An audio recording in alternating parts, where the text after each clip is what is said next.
এরই মধ্যে কোচবিহারের শীতলকুচির একটা ছবি আপনাদের দেখাতে চাইবো। কোচবিহারের শীতলকুচি, যেখানে মীনাক্ষী মুখোপাধ্যায়ের গাড়ি লক্ষ্য করে ডিম ছোড়া হয়েছে। সিপিআইএম কর্মী বাড়ি থেকে ফিরছিলেন, নিহত সিপিআইএম কর্মী বাড়ি থেকে যখন ফিরছিলেন তখন বিক্ষোভের মুখে পড়েন মীনাক্ষী, এবং এই ঘটনায় বাজারের কাছে, একদম বাজারের কাছে তখন মীনাক্ষীর গাড়ি লক্ষ্য করে ডিম ছোড়া হয়। রাজেশ আছে আমার সঙ্গে, সরাসরি একবার কথা বলবো। রাজেশ, মানে প্রথম থেকেই কিছু মানুষ তারা তৈরি হয়েছিলেন যে মীনাক্ষী মুখোপাধ্যায় এখানে এলেই তাকে দেখলে ডিম ছোড়া হবে, এরা কারা?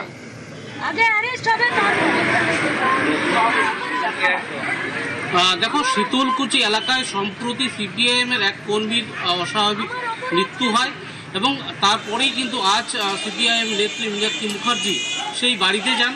বাড়ি থেকে ফেরার পথে শীতলকুচি বাজার এলাকায় কিন্তু তার গাড়ি লক্ষ্য করে ডিম নিক্ষেপ করা হয়। তবে সেখানে বহু মানুষ জমায়েত হয়েছিল।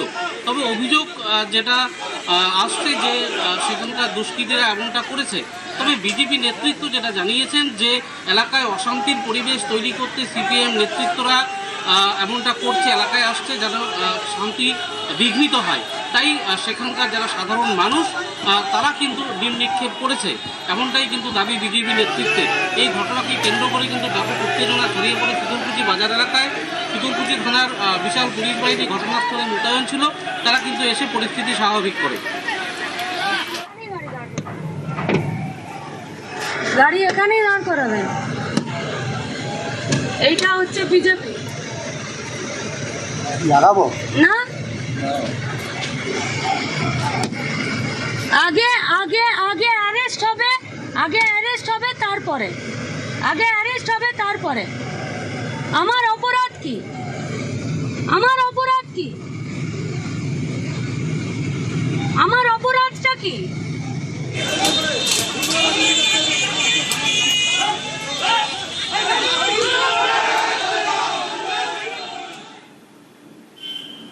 আরও একবার বারুইপুর আরেকটা ছবি আপনাদের দেখে রাখতে চাইবো। বারুইপুরের এসপি অফিসে, সেখানে দেখলেন ডিজি সিদ্ধিনাথ গুপ্তা। তিনি কিছুক্ষণ আগে গ্রাউন্ড জিরো, অর্থাৎ যেখানে এই ঘটনা ঘটেছে, প্লেস অফ অকারেন্স যাকে বলা হয় তদন্তের পরিভাষায়, সেই জায়গা পুরো ঘুরে দেখলেন।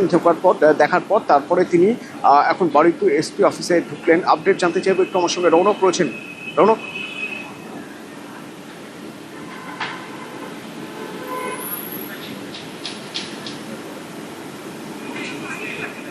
কি আমার কথা শুনতে পাচ্ছেন?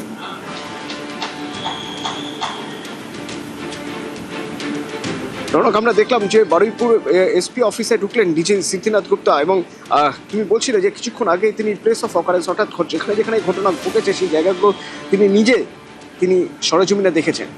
রৌনক, দেখা একেবারেই যেখান থেকে নাবালিকার দেহ উদ্ধার হয়েছিল সেই ঘটনাস্থল সরজমিনে খতিয়ে দেখলেন রাজ্য পুলিশের ডিজি সিদ্ধিনাথ গুপ্তা, এবং তারপরই কিন্তু বারুইপুর যে সুপারিনটেন্ডেন্ট অফ পুলিশের অফিস, সেই অফিসে এসে পৌঁছালেন তিনি।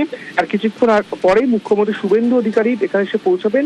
তার আগেই কিন্তু রাজ্য পুলিশের ডিজি সিদ্ধিনাথ গুপ্তা তিনি এসে পৌঁছলেন, এবং কিছুক্ষণ আগে তুমি দেখতে যেখান থেকে নাবালিকার দেহ উদ্ধার হয়েছিল সেই জায়গা এবং তার পারিপার্শ্বিক বেশ কিছু জায়গা তিনি খতিয়ে দেখলেন। কারণ এই ঘটনার তদন্তের ক্ষেত্রে টেকনিক্যাল এভিডেন্স তো অত্যন্ত গুরুত্বপূর্ণ।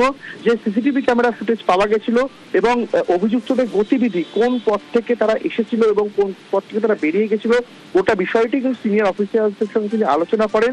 তারপরে নিজে একেবারে সরজমিনে গোটা এলাকা পরিদর্শন করেন। শুধু যে পুকুর থেকে দেহ উদ্ধার হয়েছিল সেই জায়গায় নয়, তার পাশাপাশি পারিপার্শ্বিক এলাকা সেইগুলো কিন্তু তিনি পরিদর্শন করেন। অর্থাৎ এই তদন্তের ক্ষেত্রে গোটা যে ঘটনাস্থল, সেই ঘটনাস্থল কিন্তু নিজে সরজমিনে খতিয়ে দেখলেন রাজ্য পুলিশের ডিজি সিদ্ধিনাথ গুপ্তা, এবং ইতিমধ্যে তিনি বারুইপুরের যে এসপি অফিস, সেই এসপি অফিসে এসে পৌঁছলেন। কিছুক্ষণের মধ্যে এই বারুইপুর এসপি অফিসে চলে আসবেন মুখ্যমন্ত্রী শুভেন্দু অধিকারী। তিনি তারপরে কথা বলবেন পরিবারের সঙ্গে, অর্থাৎ নিহত নাবালিকার মা বাবার সঙ্গে। তার আগে আজ মুখ্যমন্ত্রী শুভেন্দু অধিকারী গিয়েছিলেন এসটিএফএ অফিসে, এবং সেখানে গিয়ে এই যে সিট গঠন করা হয়েছে স্পেশাল ইনভেস্টিগেটিভ টিম, সেই টিমের সঙ্গে কথা বলেন, তদন্তের গতি প্রকৃতিটা জানতে চান, এবং কিছুক্ষণের মধ্যেই এসপি অফিসে চলে আসবেন, যেখানে ইতিমধ্যেই এখন রয়েছেন সেখানে ডিজি